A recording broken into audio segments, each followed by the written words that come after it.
3 men have been executed in Iran over recent protests in the central city of Isfahan, the country's judiciary system said on Twitter.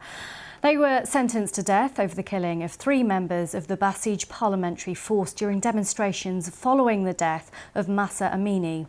Activists say they were tortured into confessing. Live now to our correspondent, Sebastian Usher, for more on this. I mean, Sebastian, some of the detail here is very alarming. About the torture, yes. I mean, Amnesty has published a report this week which said that one of the men was subjected to a number of fake executions where he was hanged around the neck, thinking he was about to be executed and then told not. They were told that the members of their families might be killed.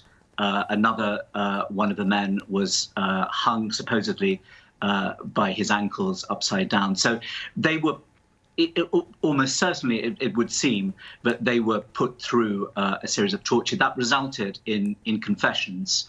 Amnesty International has said that they're tainted by the torture of those confessions, that the trial was rushed through. As you said, this happened back in November in Isfahan at the peak of the protests that had erupted after Mahsa Amini, the young Iranian Kurdish woman, died in the custody of the morality police, which set off this immense challenge, really, to the very core of the Iranian state, the Islamic State.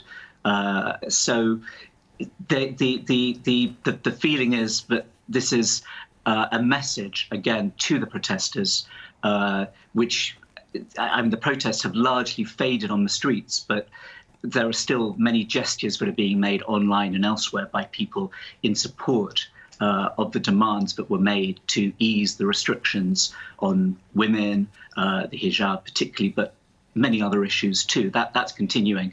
But these 3 executions, which are connected with the protests, that brings to 7 now the number of people who've been executed in connection with the protests. And it's a very clear message from the authorities that there is no leeway being given. And we've seen in the past few months, as the protests have faded, the authorities have made quite clear that they're not giving way on the issue of hijab, that there are other measures that are being brought in. They're trying to make it less confrontational, but they're making quite clear that it remains, a core element of the Iranian state as it is, and that the authorities are not going to allow it to be challenged. So I'm sure that this will again raise a protest. Probably much of it will be online again, by people who still very much want to see change in Iran, both inside and outside.